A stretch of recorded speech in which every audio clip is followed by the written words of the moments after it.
tampoco funciona. Ya, aló. Bueno,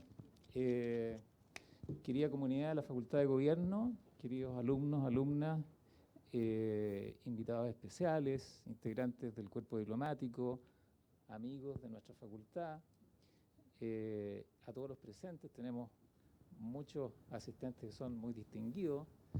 Entre otros tenemos a don Marcelo Mancilla, que fue uno de los más antiguos directores de la Escuela de Ciencias Políticas y Administrativas, hace ya harto tiempo atrás, que fue predecesora de nuestra Facultad de Gobierno, y a muchos otros invitados que es una larga lista mencionarlos, de tal manera que los voy a dejar como pendientes, dándoles, por cierto, a todos la bienvenida. Quería decirles que este es un día especial, un día absolutamente extraordinario. Nosotros estamos reunidos acá para celebrar, en primer lugar, el tercer año de existencia de nuestra Facultad de Gobierno y particularmente el lanzamiento de nuestro nuevo edificio institucional, en donde estamos haciendo esta actividad, que es un edificio precioso y que además nos acompaña con el día, que está muy lindo y que nos pone muy orgullosos poder realizar esta actividad. No tengo que decirles la importancia que tienen nuestros invitados especiales. Tenemos a dos grandes líderes de nivel mundial presentes con nosotros. Esto es parte de lo que vamos a llamar la cátedra presidencial de la Facultad de Gobierno. Vamos a transformarlo en una tradición. Todos los años vamos a celebrar un nuevo aniversario de nuestra facultad en el marco de la invitación de grandes personalidades a nivel mundial.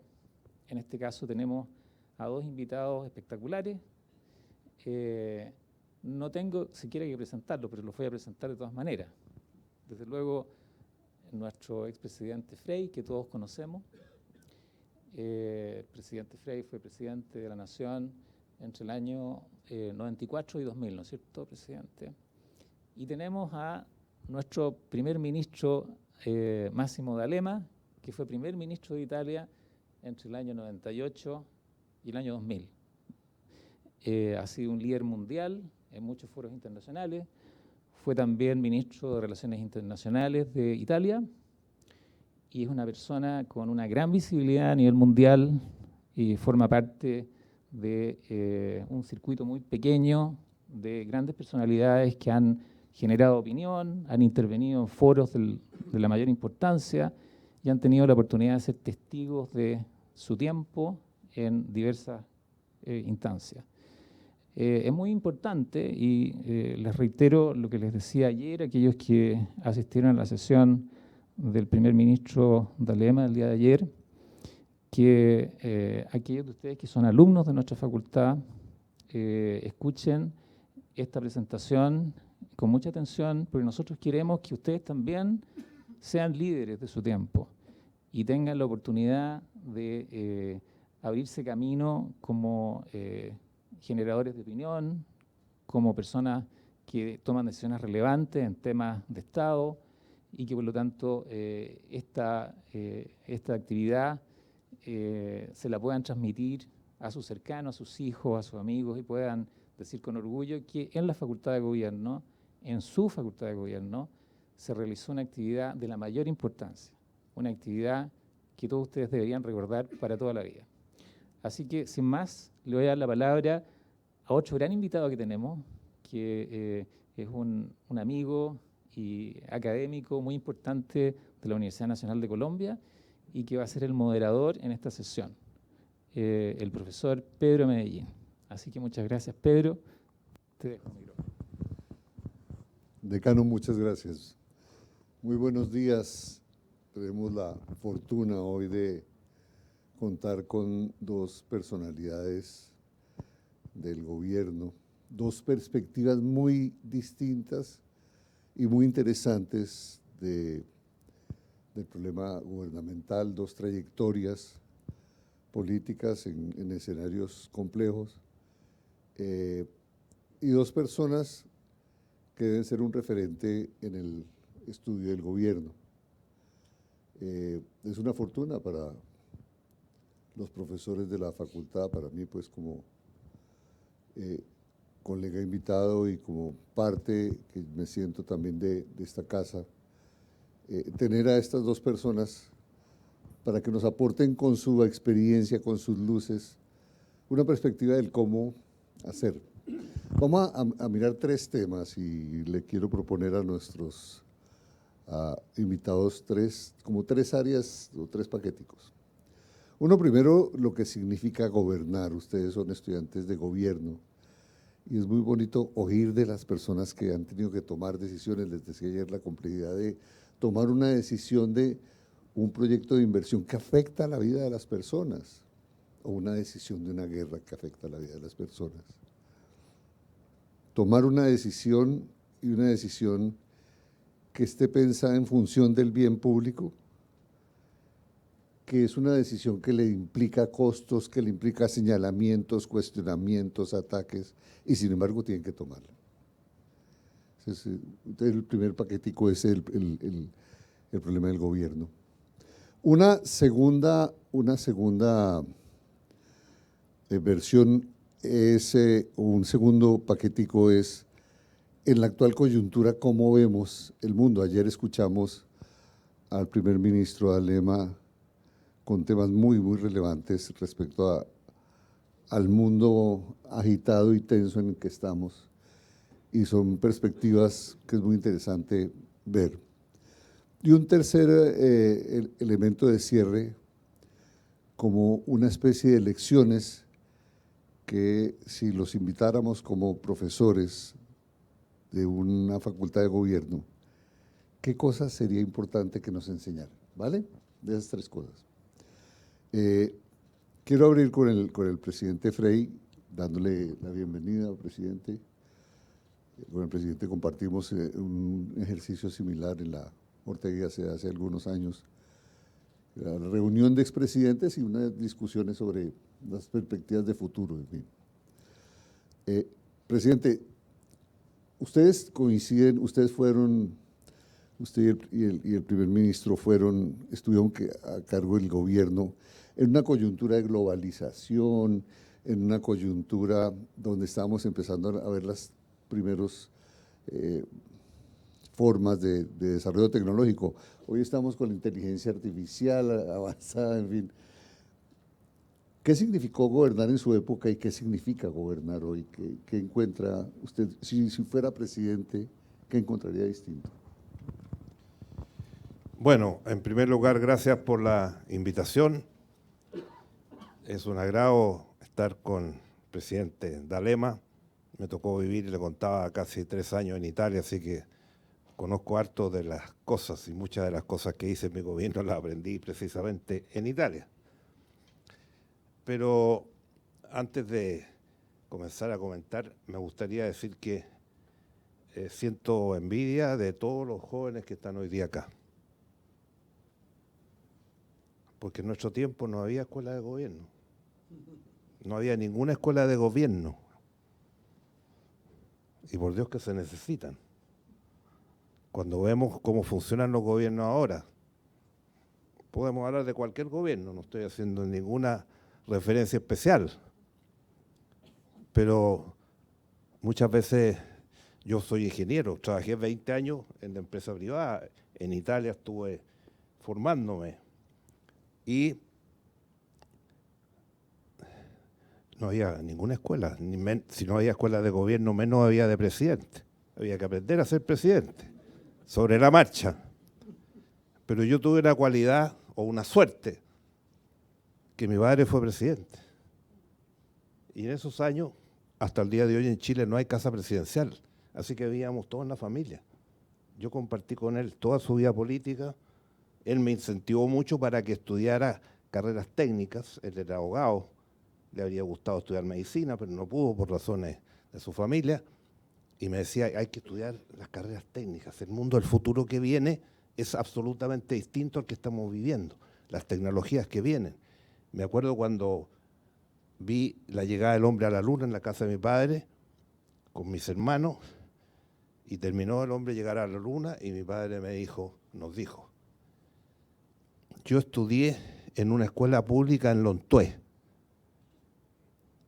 y ahí no había ni agua potable ni luz eléctrica. Eso sucedió en los años 30 más o menos, 25, 30. Y veo llegar al hombre a la luna. Esto para mí es una cosa soñada, nunca vista. Y eso nos decía siempre, estudien carreras técnicas. El mundo tecnológico que viene es otro mundo. Y eso me pasó muchas veces estando en la presidencia, que yo tomaba decisiones. Yo soy ingeniero, muy especializado en los números y en las precisiones que requieren ingeniería, y tomaba decisiones. Y varios de mis ministros me decían, ¿y por qué tomas esta decisión? Bueno, porque así se hace. ¿Y por qué así se hace? Bueno, porque lo aprendí en mi casa. Viví 6 años con mi padre, presidente, y lo vi muchas veces tomar decisiones. Recuerdo, por decir una sola, cuando venía el embajador especial que había de Estados Unidos hacia América Latina, que venía 2 o 3 veces al año, llegaba a la casa de mi padre. Venía a dar instrucciones. Mirando lo que estamos viviendo hoy día. Bueno, entonces, esto de tener escuelas de gobierno no es una cosa moderna, ha avanzado mucho, especialmente en el Asia. En el Asia he ido muchas veces, en muchas visitas. Yo he trabajado en el Asia por más de 25 o 30 años. Y también en los países más desarrollados hay escuelas de gobierno. Porque se necesita gente especializada. El mundo está muy difícil, muy confuso, muy cambiante, producto de las tecnologías que estamos viviendo hoy día. ¿Para qué les vamos a contar a ustedes? Cuando nosotros iniciamos nuestro gobierno no existían los celulares, no existía la computación. Yo estoy haciendo mi archivo y los 3 primeros años de mi gobierno no tengo nada computarizado. 94, 2000. El celular no existía. ¿Para qué hablar de inteligencia artificial? ¿Para qué hablar de todas las nuevas tecnologías que nos están rigiendo a nivel global? Y otro factor que es fundamental es el factor de la globalización. Cuando yo asumí, nosotros teníamos 1/3 de nuestro comercio con Estados Unidos, 1/3 con la Unión Europea y 1/3 con América Latina. Argentina y Brasil eran nuestro tercer y cuarto socio comercial. Han pasado 35 años y hoy día el 65% del comercio exterior de Chile está en el Asia-Pacífico. Más o menos 16-18% en la Unión Europea y una cifra similar con Estados Unidos, en promedio de los últimos 5 o 10 años. La globalización nos cambió. Hoy día Chile tiene un 75% de su PIB completo es comercio exterior. O sea, estamos muy globalizados. Exportamos y tenemos acuerdos de libre comercio con más de 70 países. La OCDE dice que es uno de los países, pocos países del mundo que tienen esta red de acuerdos, que nos permiten, por lo menos, tener una situación más segura en el momento que estamos viviendo. Porque lo que nunca tenemos que perder de vista es que somos un país que tiene 20 millones. Y en el Asia hay 50 ciudades que tienen más de 30 millones. Recuerdo cuando comenzamos las negociaciones con China, después que ingresamos a PEC en el año 94, me invitaron al Parlamento para que yo explicara qué es lo que estábamos haciendo, y los parlamentarios me decían, usted tiene que ir a China y usted le pone las reglas del juego al presidente de China, y si no las acepta, nada. Muy fácil, es fácil decirlo, pero este señor representa a 1.500 millones de personas, va a ser potencia mundial o es potencia mundial. No hay ninguna posibilidad. Entonces, en el momento que estamos viviendo, yo creo que estamos viviendo un momento complejo, un momento difícil, un momento de extremos. Ya pasaron los tiempos de que el centro-centro, como se decía, era quien manejaba los países. Y hoy día nos hemos ido a los extremos, totalmente, para qué decir en América Latina. Entonces, ¿cómo enfrenta uno esto? Con 20 millones. Tenemos esta red de acuerdos, tenemos más de casi 10.000 productos que exportamos a todo el mundo y esas reglas nos permiten navegar en este momento, ni pensar que vamos a tomar opciones por una u otra potencia. Nosotros tenemos que estar en el mundo respetando y que se respete la ley, lo que de repente no es muy fácil, que se respeten los derechos, que se respeten las realidades nacionales y que uno pueda desarrollarse en un mundo muy complicado. Pero este cambio que hemos tenido no ha significado tener más independencia también, tener más de 70 tratados, porque yo creo que va a pasar un periodo, este periodo va a pasar. Algunos creen que aquí cambió el mundo y que se va a terminar lo que tenemos. No, aquí va a haber un cambio fundamental, evidente. ¿Cómo va a ser ese cambio de aquí a 5 o 10 años? No sabemos todavía. Depende mucho de las personas. Y estuve en en España hace 2 semanas, en el Chile Day, que hacemos en el Asia, ahora estamos haciendo en Europa también. Y tuvimos una reunión que me invitaron, ex presidente del gobierno, discutiendo la Alianza Atlántica. La Alianza Atlántica entre Europa y América Latina.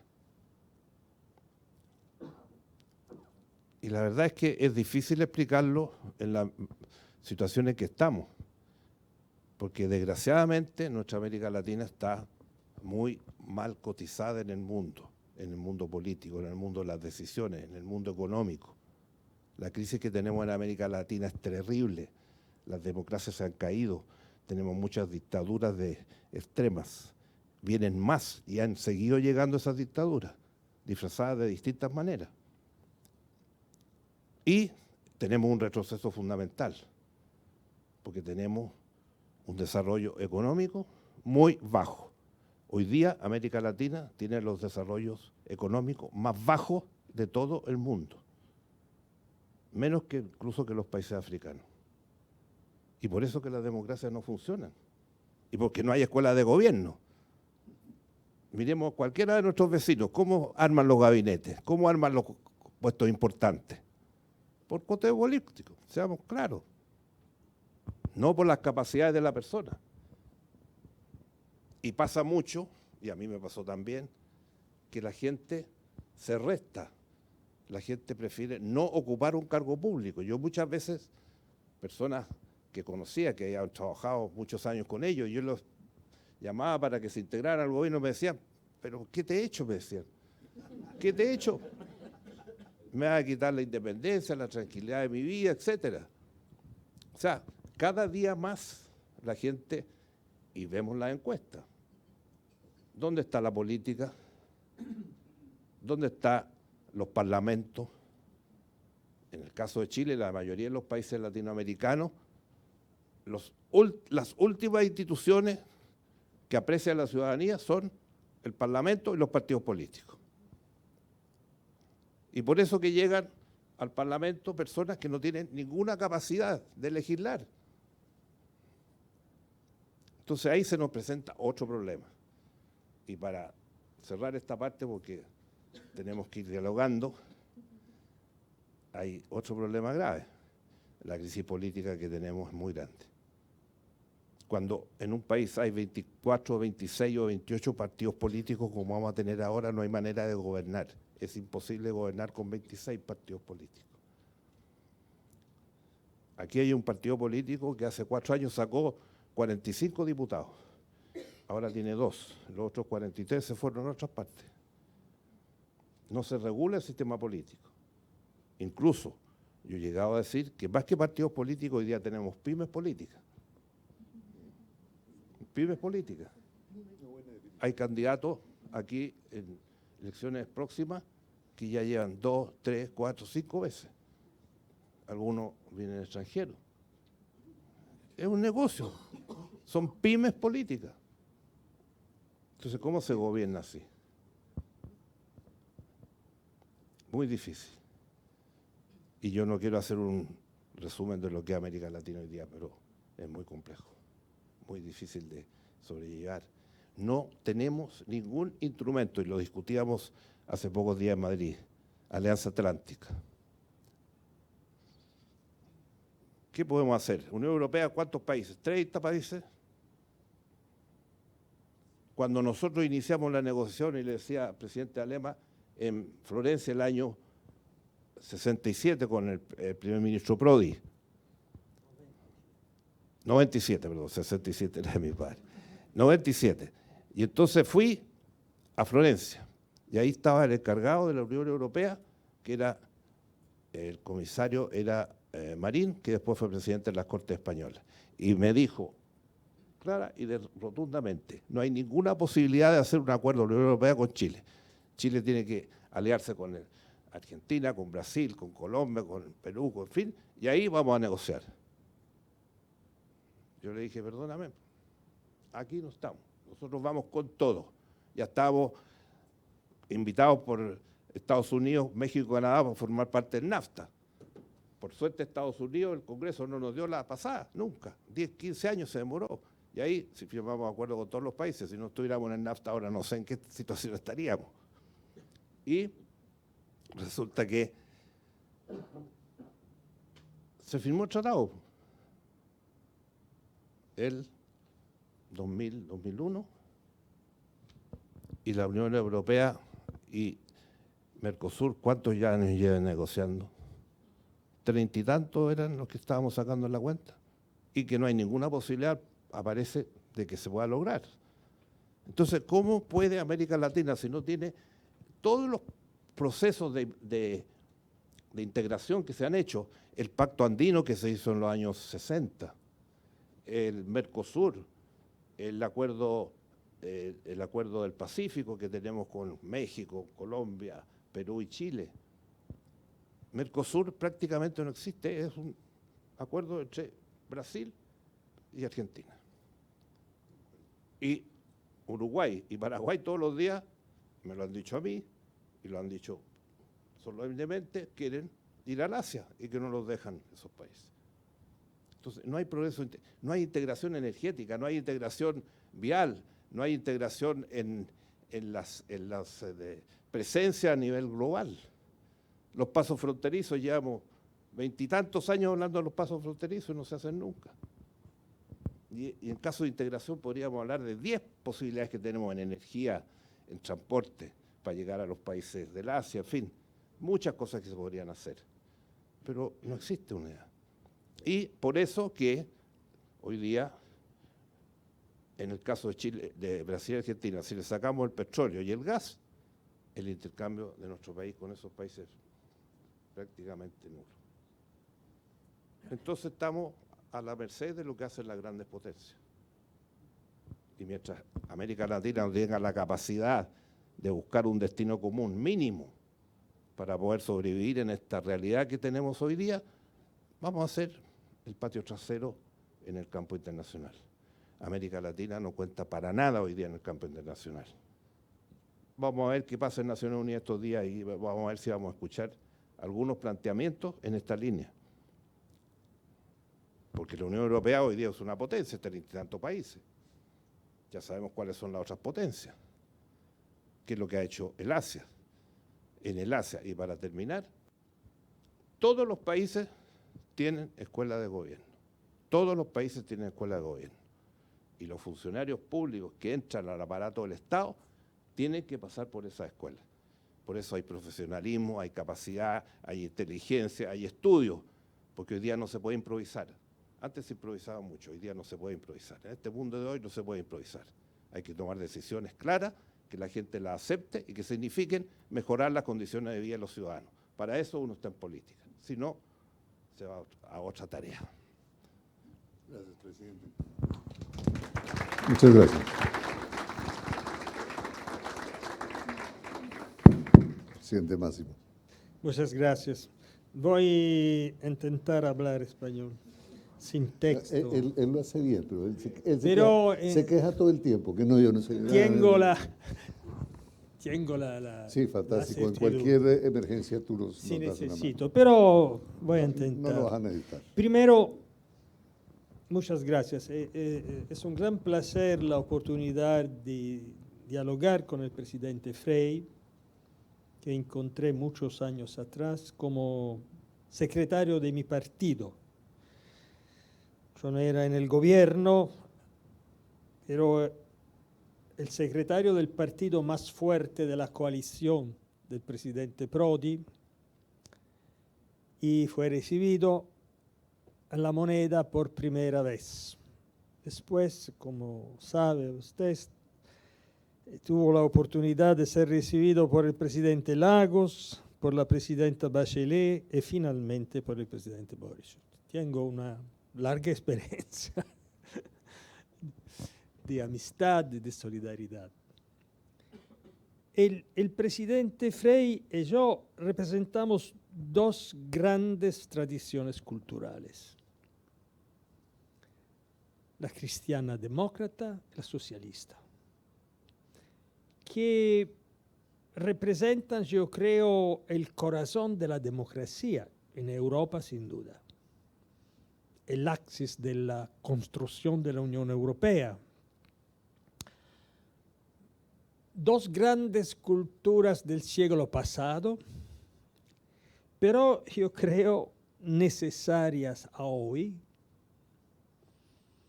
para frenar el extremismo, para relanzar la democracia y para intentar de gobernar este cambio trascendental.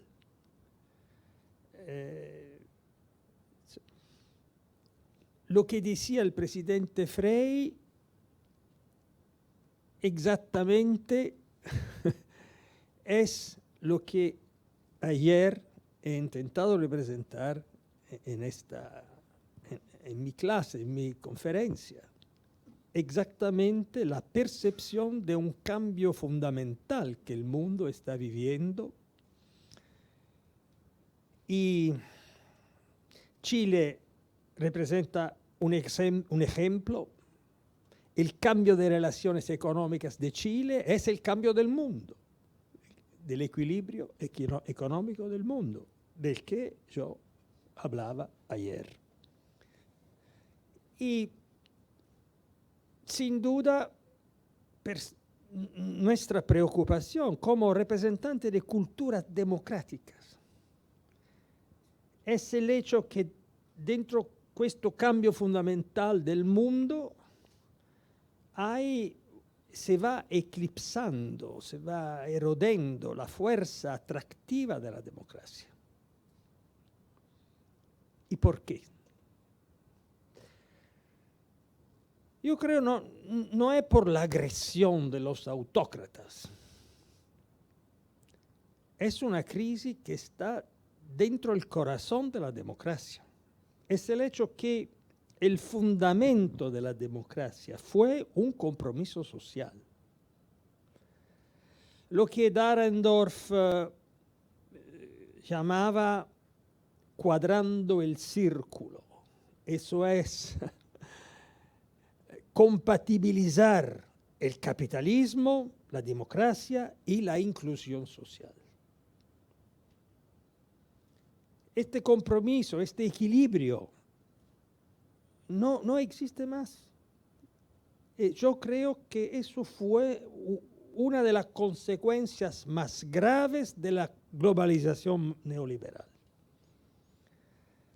En Europa se va erosionando el estado de bienestar y a los Estados Unidos el compromiso social fue el ascensor social, el hecho que los pobres pudieran diventar ricos. Y ahora no es así. Porque el crecimiento de las desigualdades, la concentración del dinero y del poder, hará eso imposible. ¿Y por qué tanta gente y particularmente los pobres no participan? Porque piensan que nada puede cambiar,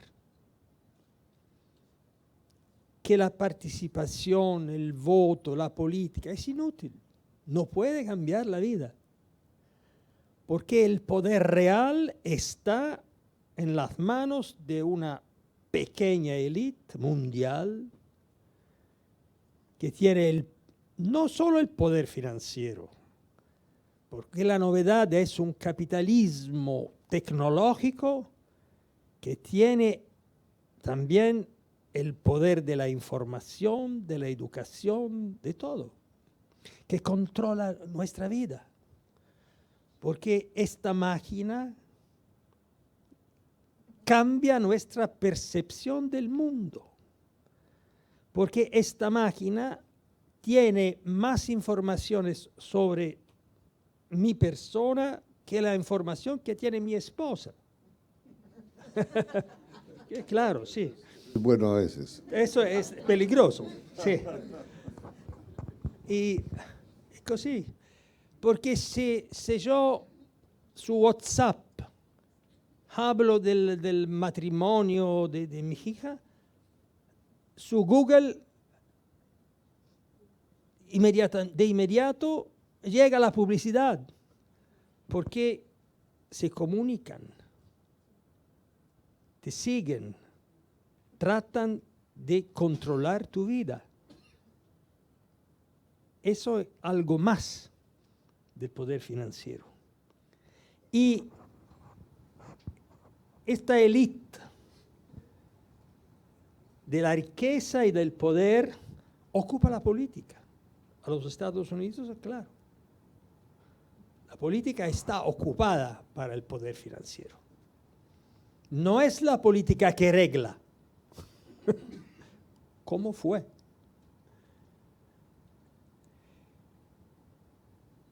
La crisis de la democracia, esta es la crisis de la democracia. Y por eso los jóvenes mejores no quieren hacer política. Porque la política no tiene poder. Porque el poder está en la finanza, en la tecnología, no está en la política. Y una de las razones por qué países emergentes, no democráticos, siembran capaz de gobernar el cambio y la innovación tecnológica de una manera más eficaz que las democracias, es exactamente el hecho que en estos países la política está al comando y no la economía. De manera no democrática, sí, pero es la política que está al comando. Yo quiero darle un ejemplo.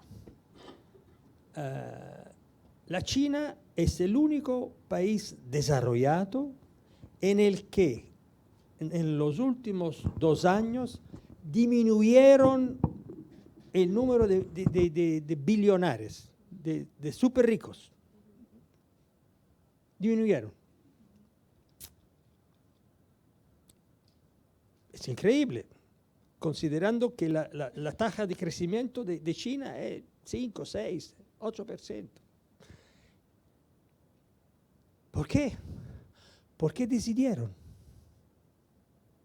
El Comité Central del Partido Comunista se reunió y decidió, tenemos que repartir el bienestar.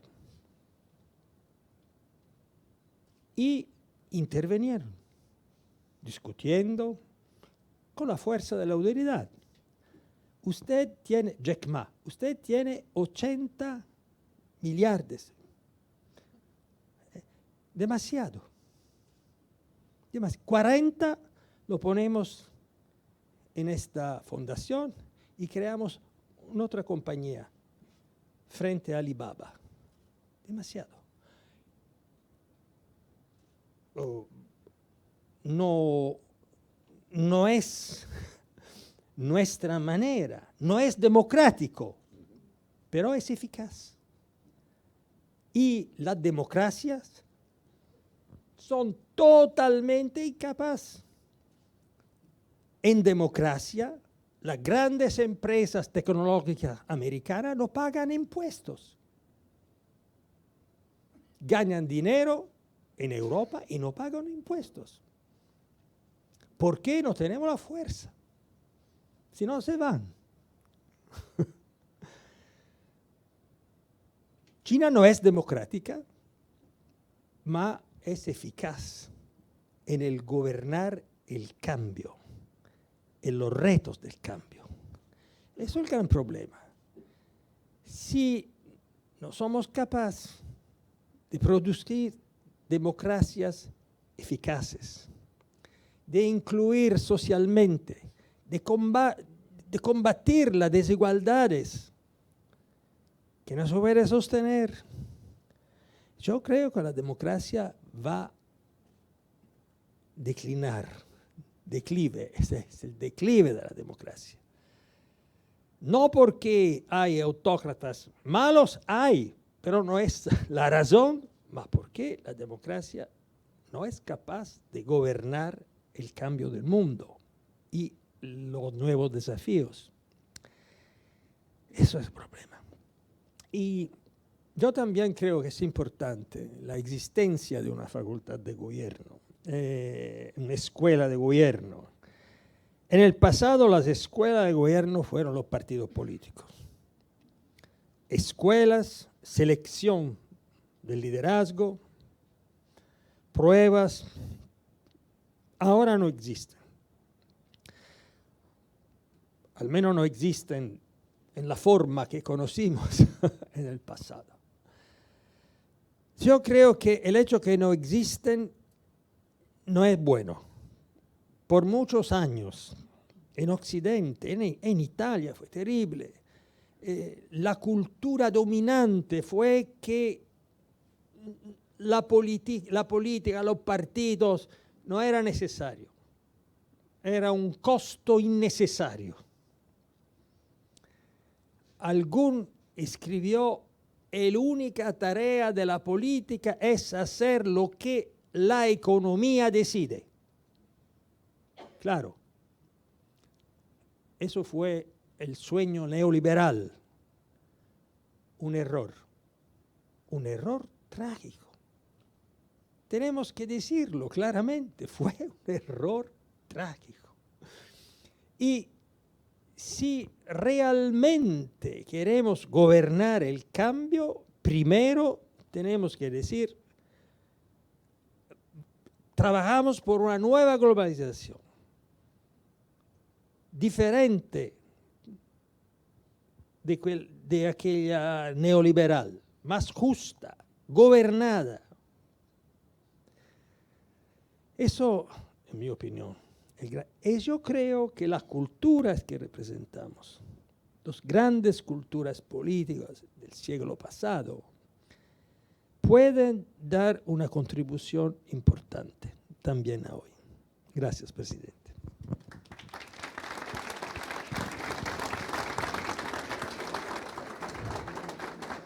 ¿Quiere opinar algo sobre lo que acaba de decir?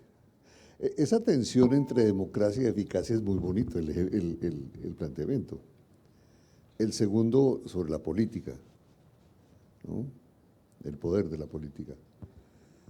Y el otro punto que me parece que lo metemos para un poquito más adelante, el paso de la geopolítica mundial del Atlántico Norte al Asia-Pacífico. Pero entonces,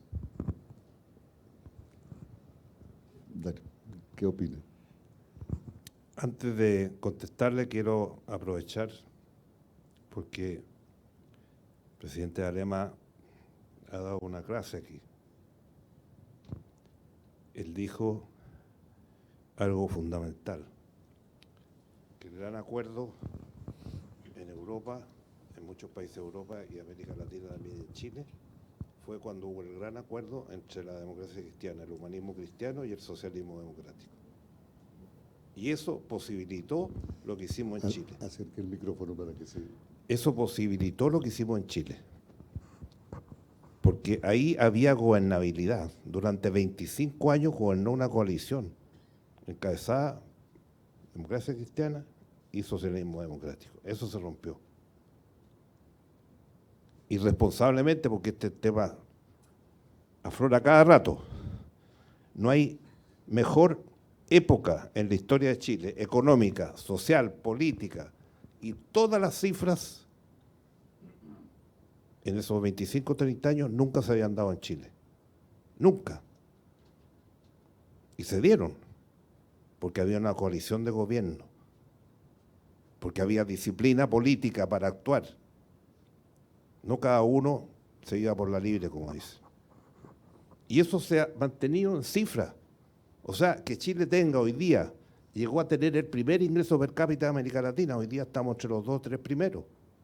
El informe de desarrollo social de Naciones Unidas nos ubica en el primer lugar de América Latina, a pesar de todo lo que hemos vivido. Y ahora hay un nuevo informe de desigualdad en que estamos también entre los primeros lugares del mundo.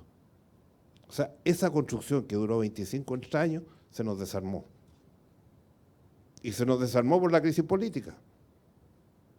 Y la crisis política, como consecuencia, está en dos temas muy graves, que son, primero, la crisis política que impide que haya una conducción, que las legislaciones se hacen y que se toman las decisiones, y segundo, el tema de la seguridad, que hoy día en América Latina ha pasado a ser el tema número 1 en toda América Latina, la seguridad. Aquí en Chile, usted ha venido muchas veces. Usted podía andar por la calle, podía salir en la noche, podía hacer todo lo que quisiera. Hoy día, en cualquier país de América Latina que uno llega, dice no salga en la noche. Aquí hace 5 años ya empezó, o 6 años, 8 años. Aquí están todos los trenes de Aragua, de Sinaloa, de todos esos trenes están aquí en Chile instalados. Y estamos, como dijo un personaje que hizo un libro sobre los trenes que llegaron a Chile, especialmente desde Venezuela, hizo un desarrollo de todos estos trenes y dijo, el periodista que lo interrogó cuando presentó el libro, ¿usted cree que esta es una situación terminal? Se quedó un rato en silencio y después dijo, voy a contestar de otra manera, dijo. Chile está como estaba Ecuador hace 5 años, estado de sitio permanente, porque todos los trenes se habían tomado, los puertos se habían tomado todo. Esa es la realidad, porque se rompió la coalición política que gobernaba y que fue capaz de hacer todas estas cosas. Hoy día esa disciplina no existe, y eso es muy complejo, porque como estamos en la escuela de gobierno, darle gobernabilidad a los países. En el foro de Madrid se habló mucho de las personas, se nombraba muchos líderes mundiales. Pero cuando hay instituciones, cuando hay partidos, cuando hay especialización, cuando hay decisiones que se toman en función de la gobernabilidad, las cosas pueden funcionar. De lo contrario, es el caos. Y la caída de la democracia tiene mucho que ver, como usted señalaba también, con la no respuesta a los temas de la gente y por la crisis de los partidos y las instituciones en general. Hoy día no hay ninguna institución del Estado que se respete. ¿Para qué hablar de la Iglesia Católica? La Iglesia que fue muy importante en Chile durante muchos años, como en Italia, para qué decir que sigue todavía con el papado ahí instalado. Bueno, eso se destruyó prácticamente. Entonces, cuando se destruyen las instituciones, se destruyen los partidos, se destruye la red social que sostiene el sistema, no hay manera de enfrentarlo. Y eso, desgraciadamente, se pudo hacer y hay que volver a hacerlo, porque aquí no hay recetas mágicas. Hay que trabajar duro y hay que hacer las cosas bien y hay que invertir, hay que dar trabajo. Hoy día la crisis que tenemos de trabajo es muy grande. La última cifra, especialmente en las mujeres, 1 millón de mujeres están trabajando de forma informal.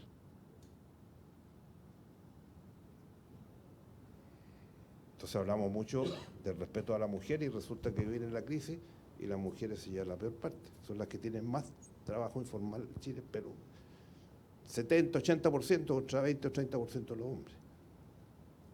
Entonces, eso quería comentarle. Yo quería preguntarle, nosotros en Colombia vivimos un proceso de estallido social muy, muy fuerte, muy parecido al chileno, muy fuerte. ¿A qué se debió, en su opinión? Yo creo que no hay información todavía completa. No han pasado tantos años, yo creo que no hay información completa. O sea, evidentemente que hubo una manifestación popular masiva, pero después con el tiempo se transformó en una destrucción de las ciudades, destrucción de los bienes, destrucción de las iglesias, destrucción de las empresas. Aquí se quemaron 10 estaciones de metro a la misma hora, con los mismos acelerantes que no existían en Chile, etc. Todavía queda mucho por averiguar en esa parte. Y es lo mismo que se ha repetido en muchos países de América Latina y que se puede volver a repetir. Y eso tenemos que evitarlo, porque cuando viene el caos y viene el incendio en las ciudades, ahí ya no hay nada, no hay democracia, no hay respeto, no hay nada. ¿Para qué hablar de respeto a los derechos humanos en esas situaciones? Eso es un tema grave en América Latina también, que desgraciadamente lo tenemos ahí a la puerta de la esquina, a la vuelta de la esquina. En muchos países europeos hemos comenzado a ver desde hace algunos años unas formas de explosión social fuerte. En Francia, los chalecos amarillos, en Dinamarca vimos formas ¿A qué se cree que se debe? ¿Qué está pasando en Europa? Primero, no hay desarrollo económico. La tasa de crecimiento en Italia es 0,1, 0,2. Esto es el nivel europeo. Y no hay crecimiento económico por muchas razones, pero yo creo por la crisis internacional, por la guerra.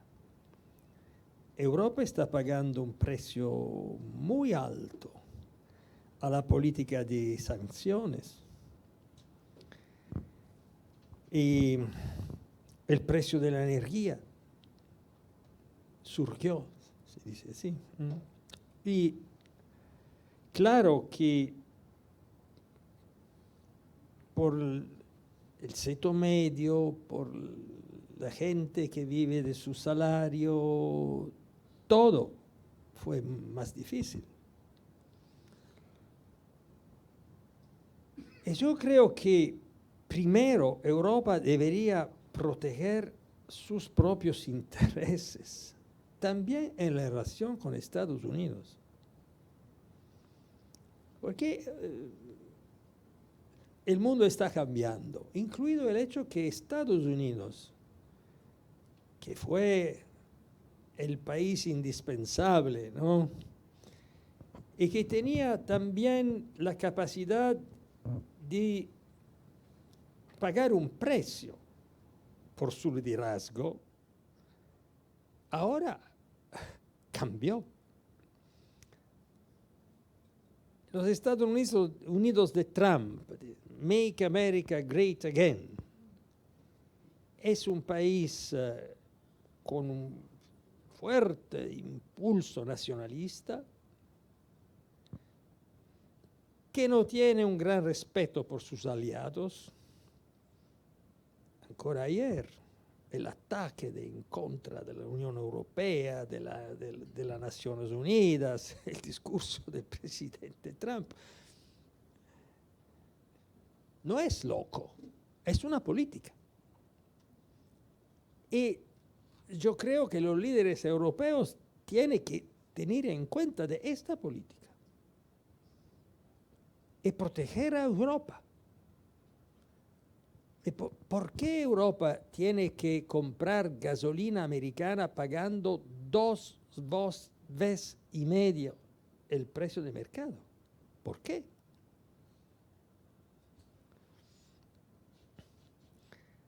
¿Por qué Europa tiene que pagar aranceles y también se tiene que pagar la visa por los managers? Una idea para golpear a la empresa europea. Y en el mismo tiempo las grandes empresas americanas tecnológicas no pagan impuestos en la Unión Europea. Yo no soy antiamericano. Yo he trabajado muy bien con la administración demócrata, Clinton y Bush, pero frente a una política americana, que es esta, Europa tiene que protegerse. Primero tenemos que comerciar con todo el mundo, como Chile. Ejemplo. Libremente, libremente.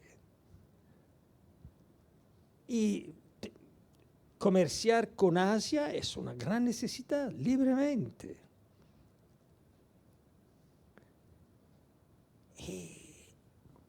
Y en la relación con los Estados Unidos, yo no soy por la guerra comercial, pero si alguien te golpea, tiene que responder. Si no...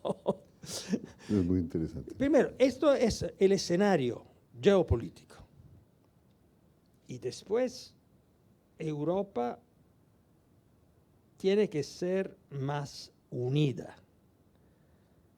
El gran peligro de Europa es el nacionalismo, el regreso al conflicto entre naciones europeas.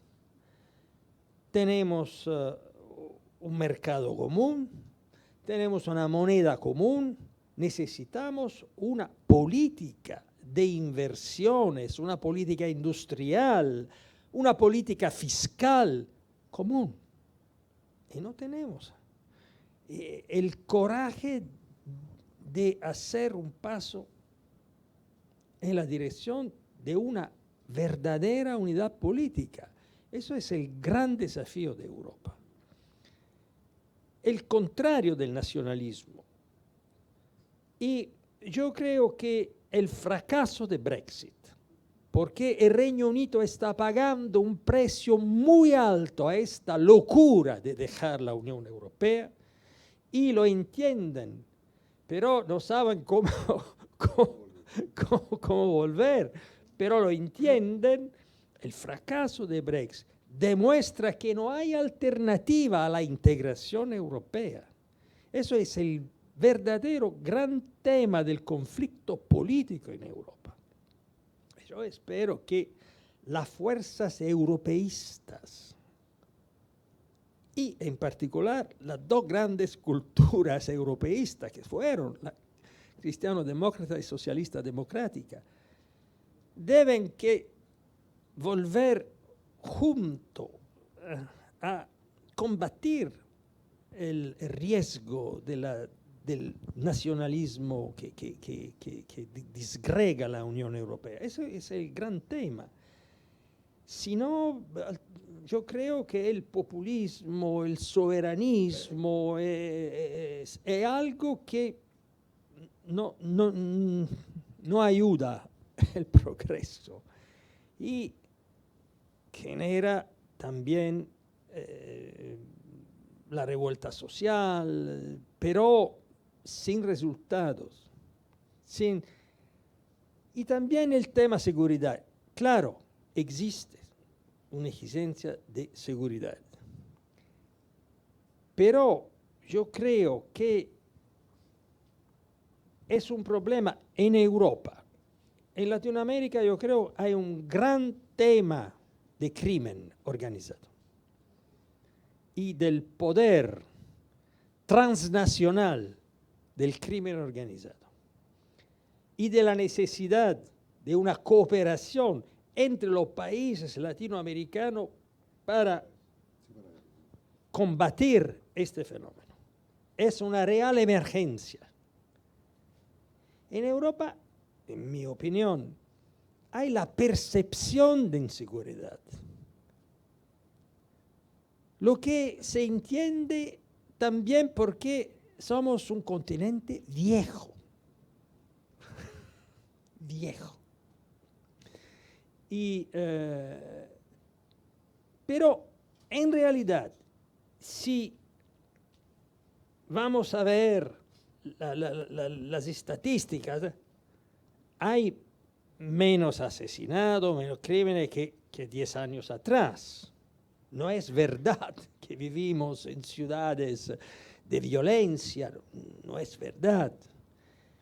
Hay una percepción, claro, la percepción es un fenómeno importante. Pero yo no creo que tenemos un problema de seguridad a nivel de algunos países de América Latina.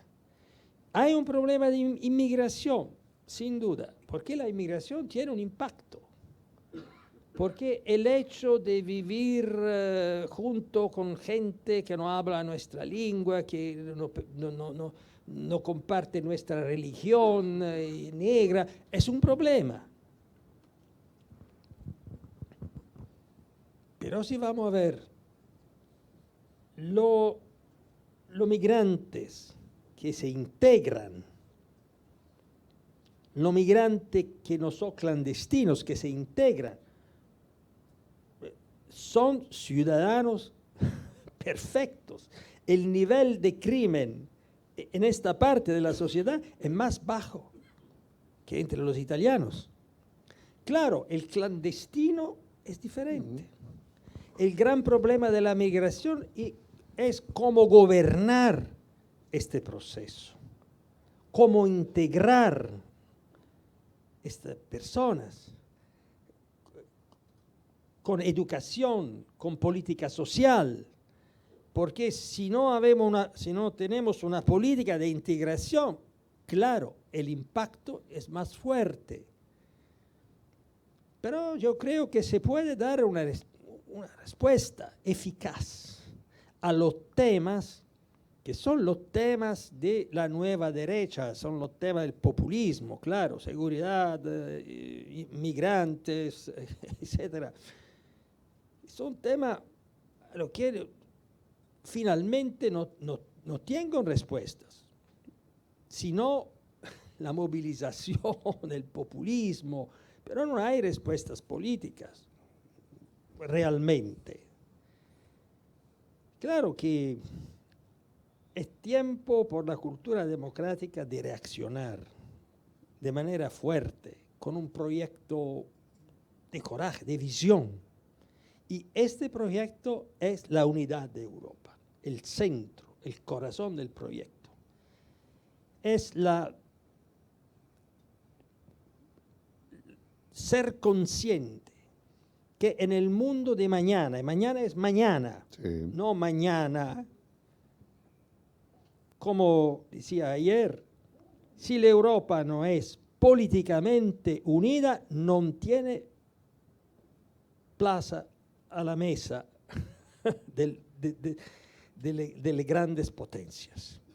Europa unida es perspectiva, la tercera, cuarta potencia del mundo. Sí.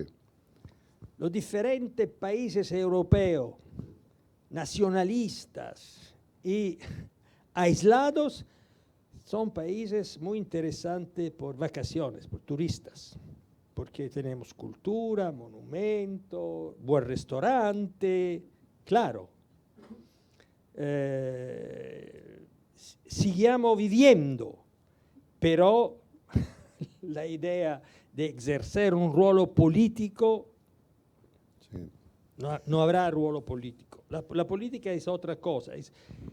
Yo quiero decir una cosa, un ejemplo. Yo fui invitado por el presidente Xi Jinping algunos días atrás al evento de la celebración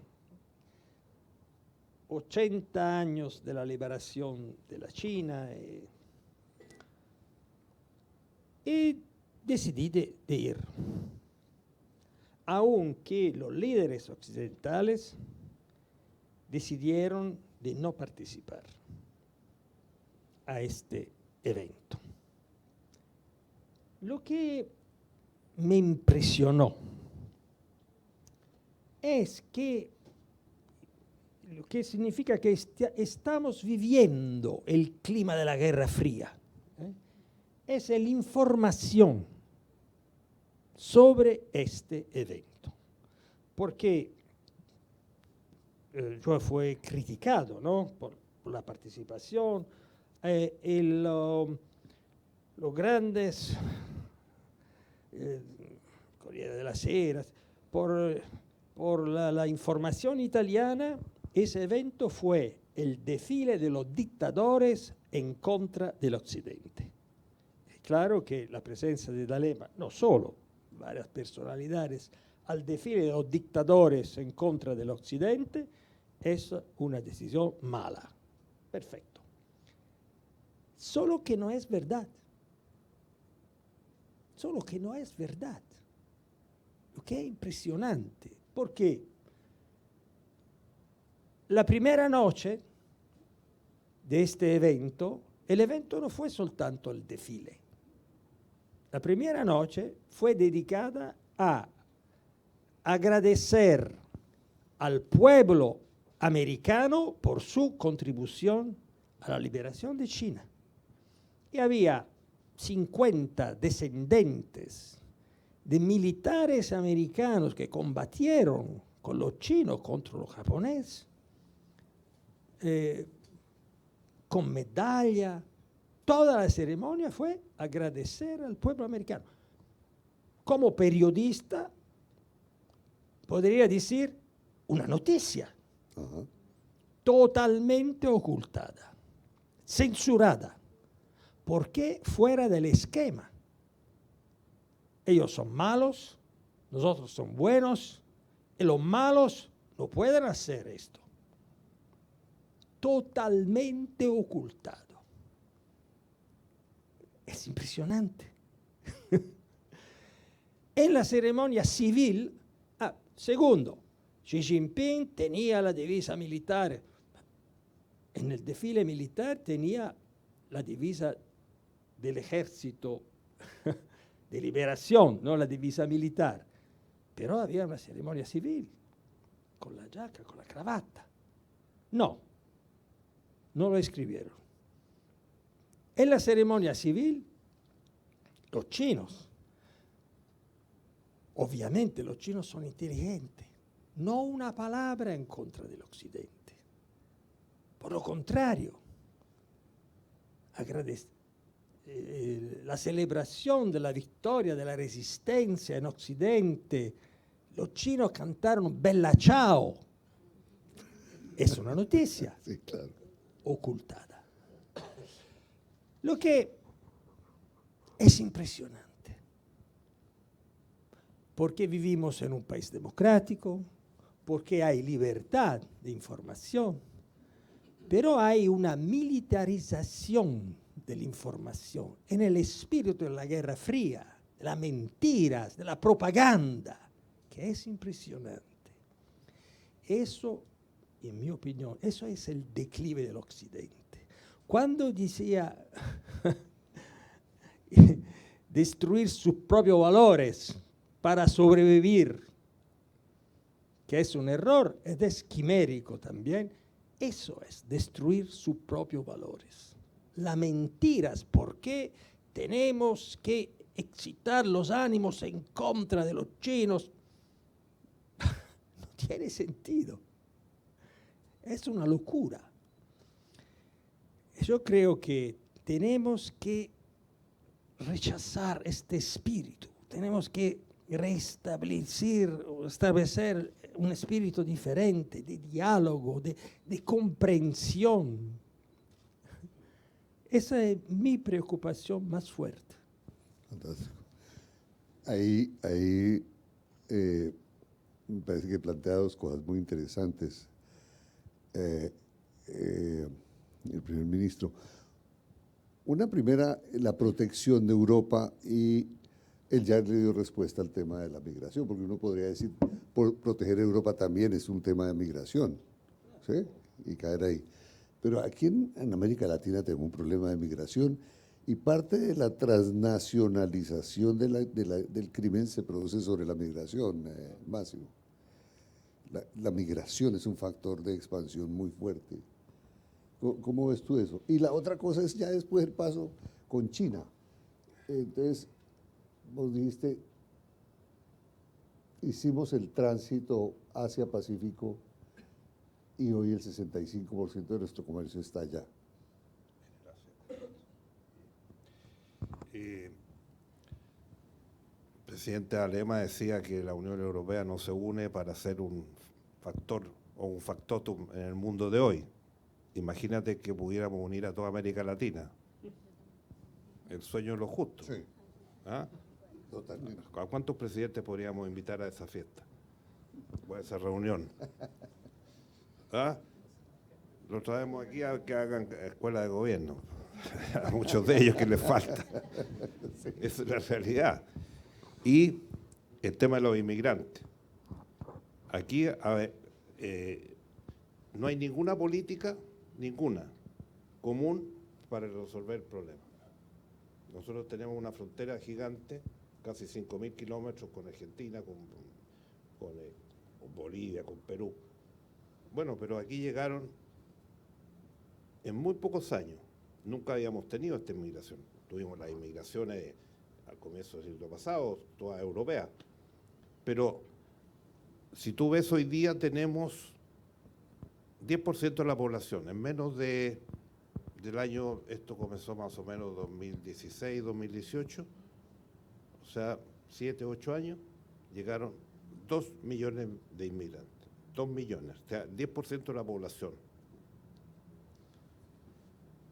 Como no hay ningún convenio con ninguno de los países, lógicamente que entre esos, gran mayoría son venezolanos, los primeros, por lejos. Pero también han llegado mucha gente que se ha integrado al país, que hoy día tiene trabajo, familia, que, bueno, de los 2 millones, a lo menos debe haber unos 1.200.000, 1.300.000 gente que ha llegado a trabajar por las condiciones que tenía su país, y otros países de América Latina también, para qué decir de Haití, que llegaron por miles también durante un tiempo. Pero hay otros que es todos los grupos de los delincuentes, que no tienen visa, que no tienen, que llegaron por todos los pasos fronterizos cualquiera. Y ahí no hay ninguna conversación entre los países, nada. Se han hecho algunos intentos con Bolivia, en fin, pero no, eso no ha caminado. Entonces el problema de migraciones es un tema que han dicho que es muy posible que tengamos una nueva ola. De Venezuela ya han salido más de 8 millones de personas. Están hablando de que puede haber otra nueva migración de otros 3, 5 millones de personas más. ¿Cuántos de esos van a llegar a Chile? Entonces ahí tenemos un problema complicado.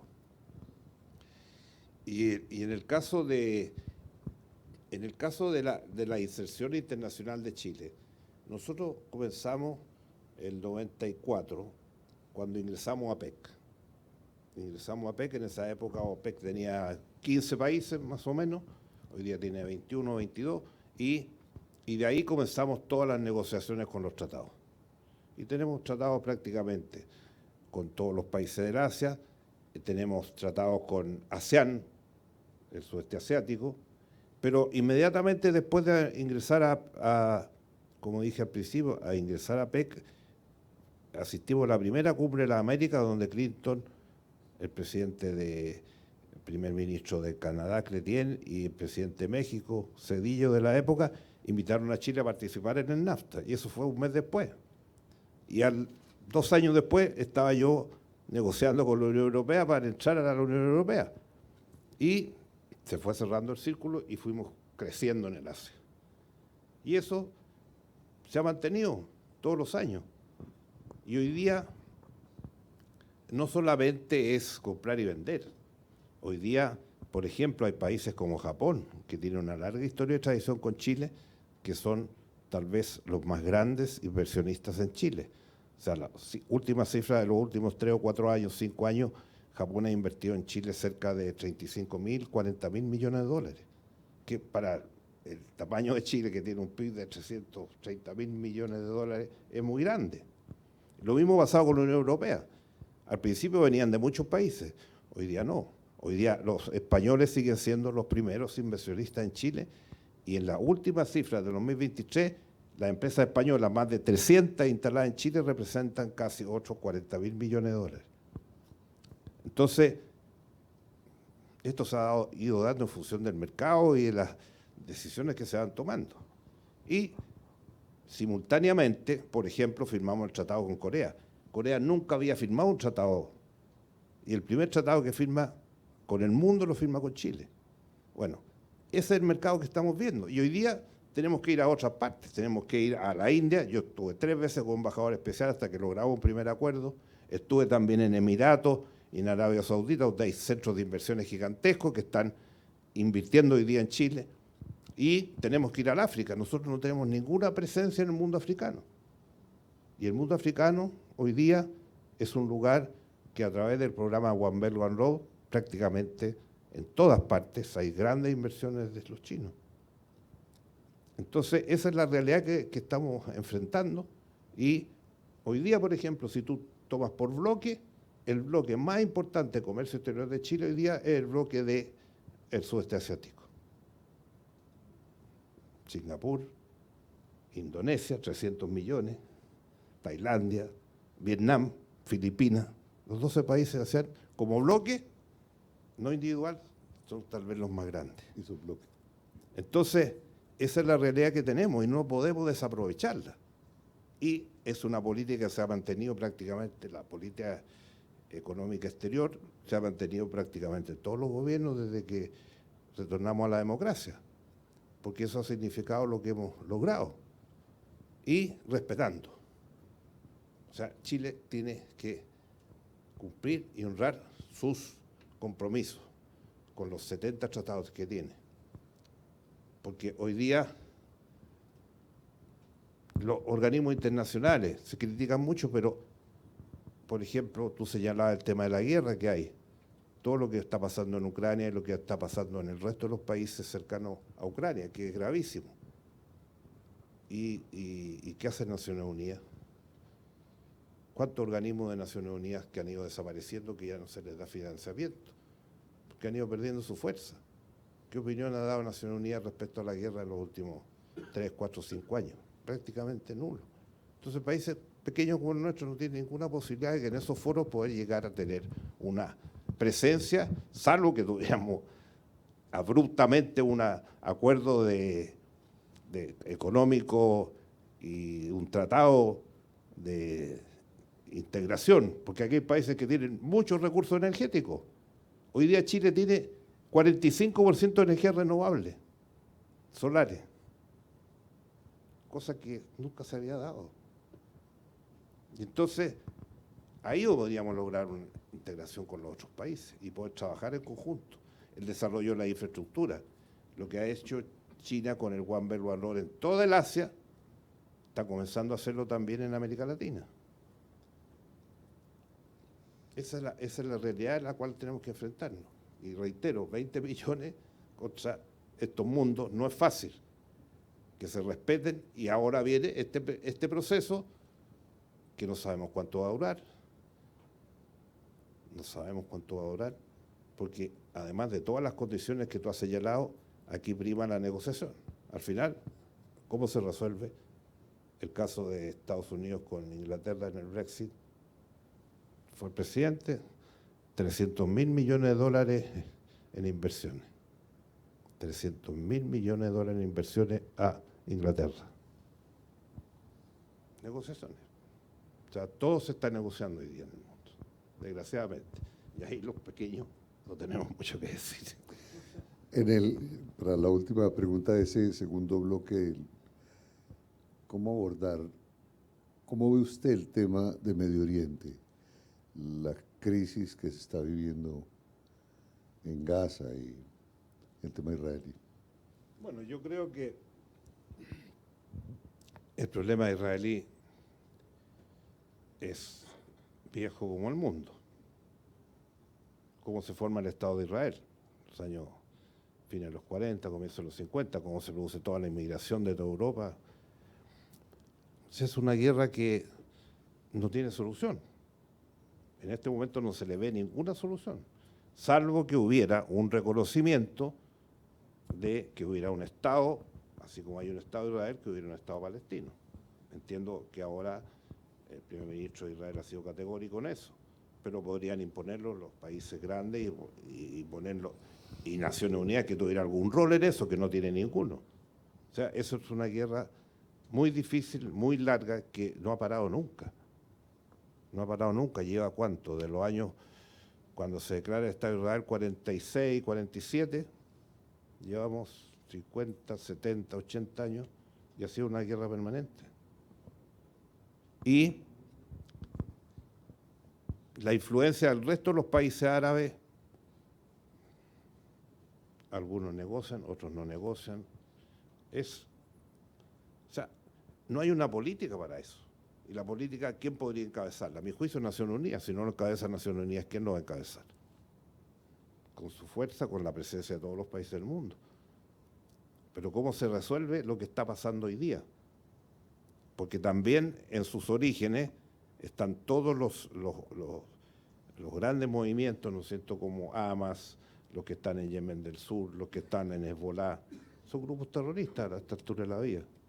Israel dice legítimamente: yo no puedo vivir rodeado de grupos terroristas. Pero ¿quién entra a asumir esa? Yo no veo que sea otro que Naciones Unidas, con claridad. Y la claridad más simple sería que hubiera dos estados. Ayer hiciste una larga explicación sobre el tema. Me Sí. gustaría que la escuchara el presidente. Pero creo Una que cosa breve. el argumento fundamental que no hay solución sin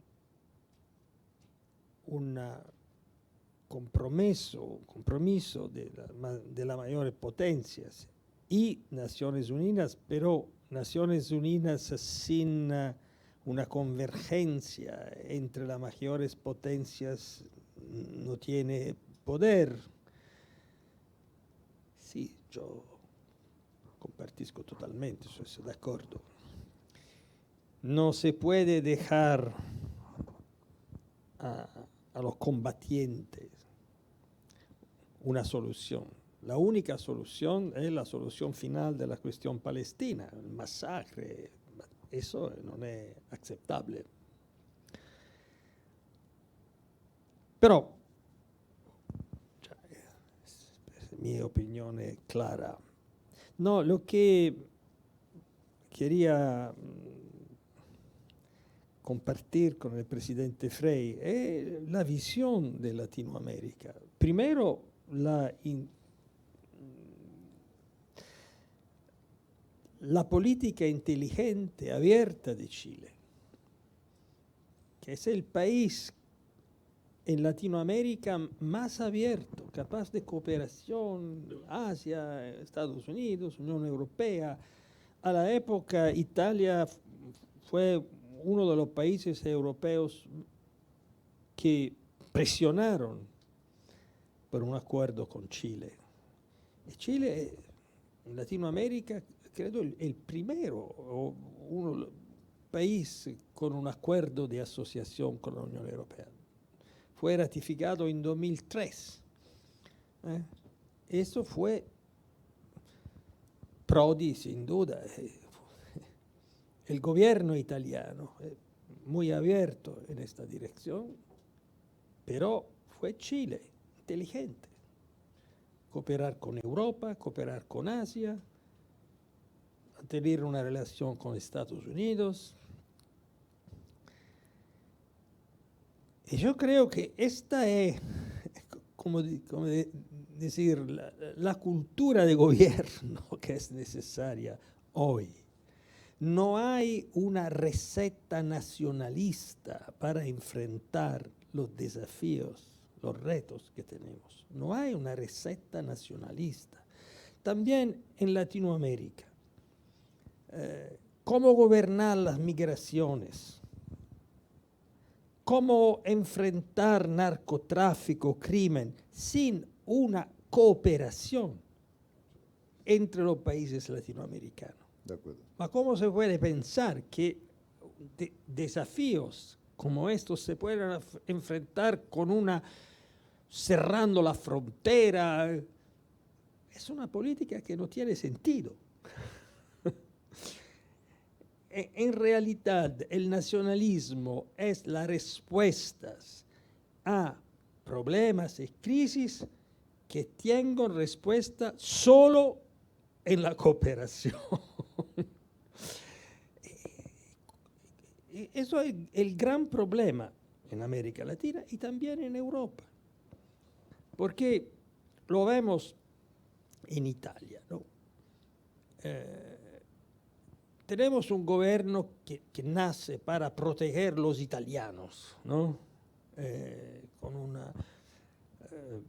un gobierno de derecha soberanista, ¿no? En contra de la Unión Europea, etc. Perfecto. El resultado es que ahora Italia es el país más débil en la respuesta a los Estados Unidos, que realmente amenaza nuestros intereses, porque Italia es un país exportador y sin duda la guerra comercial de Trump es el peligro más grande que tenemos. ¿Por qué? Porque está el primer ministro de Italia siendo vinculada ideológicamente a Trump. Vinculada. No es capaz de una respuesta. Esa es la enfermedad del soberanismo, que hay un vínculo ideológico, pero en la dimensión de los intereses, el soberanismo más grande se come el más pequeño, somete el más pequeño. Y ahora, la paradoja es que tenemos un gobierno nacionalista que no es capaz de proteger los intereses de la nación. El nacionalismo es una enfermedad, no es una respuesta. Es una enfermedad que ha un origen muy claro. Eso es la crisis de la globalización neoliberal. Pero la respuesta no es el regreso al nacionalismo, sino la capacidad, es difícil, de construir una globalización más justa. Yo creo que esto es el gran tema de la política mundial. Pues muchas gracias. Decano, quiero hacer un quiebre antes de pedirles a los dos invitados que den mensaje a los estudiantes. Teníamos previsto preguntas escritas, pero quisiera que los estudiantes pudieran tener para un par de preguntas breves, que tuvieran la oportunidad de expresarle a los presidentes invitados un par de preguntas de los estudiantes. Tú y otra pregunta, ¿quién más quiere levantar atrás? Vale. ¿Tu nombre es? Oliver. Oliver. ¿Y el tuyo atrás? Muchas gracias. Santiago. Entonces, Oliver. Dos preguntas muy cortitas, muy breves. Lo primero, Breve, hermano. muy breve. Vale. Lo que sucede es que, es cierto, hay instituciones que yo creo que la gente tiene confianza, como Impuesto Interno, como Contraloría. Sin embargo, necesitamos retomar esa confianza en las instituciones que se entiende que son el Congreso y la política en general. ¿Cómo hacemos para recuperar la confianza? Aquí tenemos presidentes de 3 países distintos, pero independientes de los países.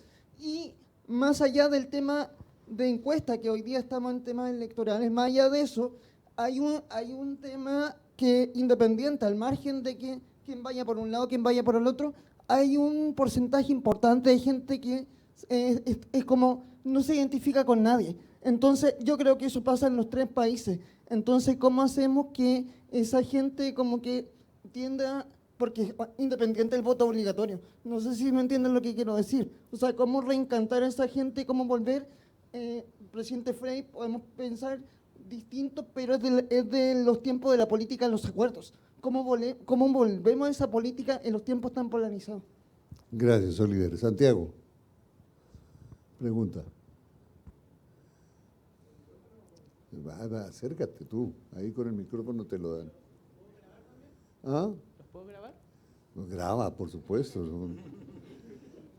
Tienes que mostrarle a la familia diciendo, no, aquí siguiendo el decano me dijo que tengo que mostrarle a usted, a los hijos y a los nietos. Ale. Bueno, yo les quería preguntar por un tema más contingente, bueno, algo que sucedió ayer, sobre la candidatura de Michelle Bachelet a la Secretaría General de las Naciones Unidas. Primero, ¿qué opinan y qué significa esto para Chile? Gracias. Una mujer que quiera hacer una pregunta, por favor.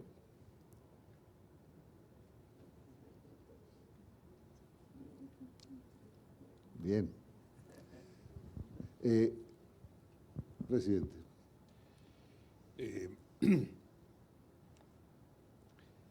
Yo quisiera darle un mensaje especialmente a los estudiantes.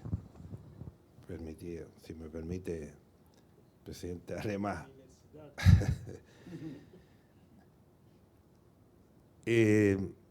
Muchas veces a nosotros a veces nos critican porque seamos un poco pesimistas. Yo siempre trato de dar luces de optimismo y en todas mis presentaciones lo hago y quería hacerlo hoy día y decir que Chile, lo dije en alguna vez, que Chile es un país que tiene grandes potencialidades. O sea, hoy día Chile tiene cobre.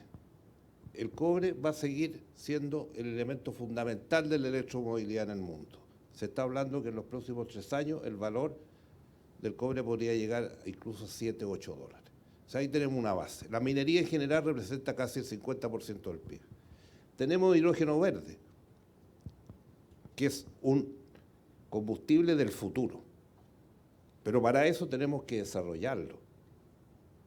Tenemos tierra rara, tenemos energía, podemos llegar a tener 50, 70% de energía renovable. ¿Cuántos países del mundo lo pueden decir hoy día? Pero eso significa que hay que hacer las cosas. La semana pasada vinieron especialistas de hidrógeno verde de distintas partes del mundo para ver la inversión en Chile. Y mientras estaban aquí, se dijo que se iba a poner un impuesto antes de... Entonces, los tipos nos preguntaban a nosotros, ¿lo están recibiendo o nos están echando? Porque nos van a poner un impuesto antes de empezar a hablar de la inversión. Y cómo un país como Chile, que tiene 20 millones, no puede ser potencia mundial en esto si no tiene redes de distribución. El problema del hidrógeno verde, el más complejo, es el almacenamiento y la redistribución. Por eso tenemos que estar asociados con grandes empresas en el mundo y tenemos que tomar esa decisión. O sea, sumado todo eso, lo que dije en un momento dado, tenemos una cifra de ingreso per cápita que todavía sigue muy alta a nivel internacional. Tenemos desarrollo social, seguimos siendo los primeros en América Latina a pesar de todo lo que se diga, y un nuevo informe mundial que se está escribiendo en estos días, que habla de la desigualdad en la cual estamos muy bien posicionados. Todas esas condiciones, y hay reacciones de las instituciones, todos conocemos, o sea, no se ha agotado el tema, hay gente que está dispuesta a trabajar por eso. Por eso, básicamente, ustedes van a tener una tremenda responsabilidad en el futuro. Ustedes van a definir qué quieren para Chile, si quieren o no aprovechar estas oportunidades. No sacamos nada con pelearnos entre todos. Aquí hay 2 o 3 cosas que tenemos que resolver. El tema político. Si no resolvemos el tema político y tenemos una buena legislación, con 26 partidos no hay gobierno, si no resolvemos medianamente el tema de la seguridad, con estas bandas que están en todas partes hoy día, las empresas no van a venir a invertir a Chile. Y por último, otro tema que, lo digo, la famosa permisología. En la prensa de esta semana salió un estudio de una empresa estatal sobre inversiones en Chile. ¿Qué decía? El promedio, toda la minería, las plantas desaladoras, somos líderes mundiales en plantas desaladoras, en América Latina, más que mundiales. Con eso podríamos resolver el problema de la escasez de agua en el norte de Chile y especialmente para regadío también. Y el promedio, salió en la prensa esta semana, de entregar esos permisos duran 5, 6, 7, 8 años. ¿Se acuerdan cuando tuvimos un apagón en febrero? Si estamos produciendo 45, 50% de energía en el norte, no la podemos mandar al centro porque no hay línea. Y están diciendo que la línea se va a demorar 8 años en construirse. Yo cuando estaba como ingeniero, construimos la primera línea de Santiago hasta Diego Almagro. 1000 kilómetros lo hicimos en 2 años. ¿Y qué se usaba en ese tiempo? Y se puede usar todos los días. prioridad presidencial para señalar por dónde tiene que pasar esa línea. O sea, hay que tomar las decisiones y las cosas se pueden hacer. Y si Chile lo pudo hacer, lo puede volver a hacer, porque las bases están sanas.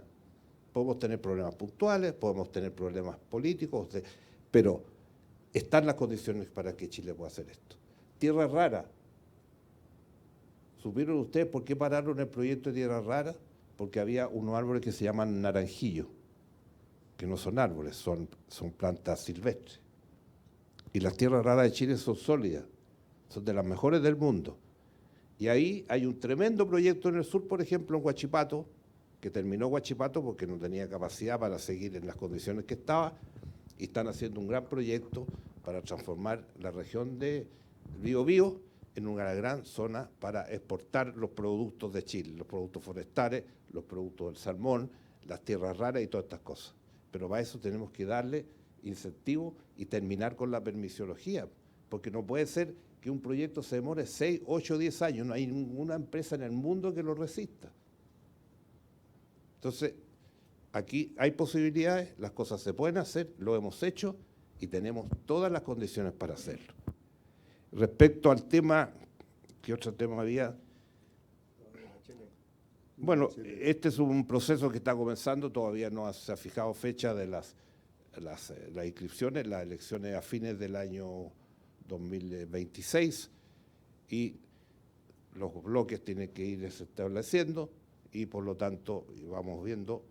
Y ayer se dijo con claridad también de que el gobierno termine el 11 de marzo y esta es una decisión que va a tener que tomar el gobierno que asuma el 11 de marzo, porque el desarrollo de la elección y los acuerdos que tiene que tomar especialmente con los países del área, la va a tener que hacer el próximo gobierno, así que ahí iremos viendo cómo va la cosa. Gracias, presidente. Máximo la respuesta a Oliver y a... Un mensaje muy, porque claro, el presidente Frei respondió. Y no, cuando se habla con los jóvenes,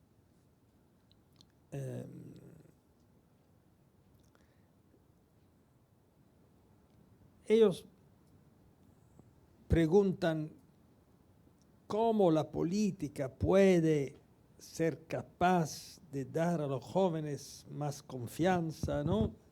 Es una pregunta continua. Claro que la política tiene que tratar con los jóvenes, pero yo creo que si pienso en mi generación, nuestra experiencia no fue de esperar que la política se tratase con nosotros. Fue por lo contrario. Decidimos de tratar con la política.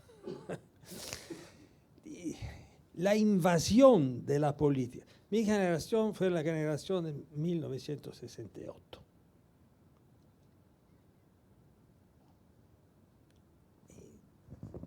Yo creo que el problema es que trata con la política porque la política trata contigo. La manera de defenderse es tratar con la política, es ocupar los partidos políticos, las universidades, las instituciones, las calles si es necesario. Eso no depende de la política, depende de la nueva generación. Eso se tiene que, porque, claro, esperar que los partidos políticos, los líderes políticos sean capaces de crear confianza, claro, es una responsabilidad de la política, pero de otro lado, hay una generación nueva que tiene que comprender que su destino, no el destino de la política, su destino depende de la política. Y que es mejor ocuparla que no esperar que la política produzca algo mejor, ¿no? El presidente Mao decía que ribellarsi es justo, que la revuelta es justa. Con misura, pero permanece un mensaje positivo. Y según, yo no sé lo que se va a hacer a las Naciones Unidas, pero claro que, en mi opinión, es fácil que una mujer latinoamericana será el nuevo secretario general de las Naciones Unidas. Y si sería Michelle Bachelet, yo sería feliz personalmente. Yo no sé, no depende de mí. Pero sin duda, yo creo que Michelle Bachelet es una mujer fuerte, tiene una visión abierta del mundo y podría dar una gran contribución en un desafío muy difícil. Pero claro, eso no dependerá de gobiernos latinoamericanos, etc. Pero yo tengo en el tiempo una relación muy especial. Más que 50 años atrás, tomaba parte de un comité internacional por la liberación de Michelle Bachelet. 50 años atrás. Y muchos años. Eso significa una relación, una amistad profunda y antigua. Por eso yo creo que sería un gran honor por Chile, pero también por los socialistas, los demócratas de todo el mundo, ver Michelle como secretario general de Naciones Unidas. Bien, yo creo que ha sido una conversación muy, muy grata. Quiero agradecerle, presidente Frei, quiero agradecerle, presidente Alema, la generosidad que han tenido para estar acá. Que no sea la primera vez que vengan, que puedan ser profesores, presidente Frei, profesor. Tiene que venir aquí como profesor, es importante que lo... Porque es la gente que tiene el conocimiento y hay que compartirlo. Decano, muchas gracias. Yo creo que hay que darle un aplauso.